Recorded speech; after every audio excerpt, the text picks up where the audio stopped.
خاتون حضور کی بارگاہ میں حاضر ہوئی. یہ بھی سیاستہ میں آپ کو روایت ملے گی، بہت ساری کتابوں میں ہے لیکن اس کی اصل آپ کو بخاری شریف میں ملے گی. حضرت ابو ہریرہ رضی اللہ تعالیٰ عنہ فرماتے ہیں کہ خاتون آئی تو اس نے آ کر بڑے درد کے ساتھ حضور کی بارگاہ میں استغاثہ پیش کیا.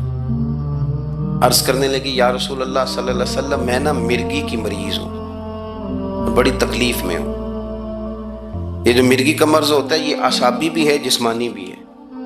ذہن کو کنٹرول کرتا ہے اور انسان جسمانی طور پر بھی بالکل اس وقت جب دورہ ہوتا ہے مفلوج ہو جاتا ہے، ذہنی طور پر بھی خوشی غمی آنا جانا دشوار ہو جاتا ہے انسان کے لیے. تو وہ خاتون عرض کرتی ہے یا رسول اللہ صلی اللہ علیہ وسلم، مجھے مرگی ہے، کریم آپ دعا فرمائیں، رب مجھے شفا عطا کر دے. حضور دعا فرما دیا کرتے، اللہ تعالیٰ نے میرے محبوب کے وجود کو شفا بنایا تھا.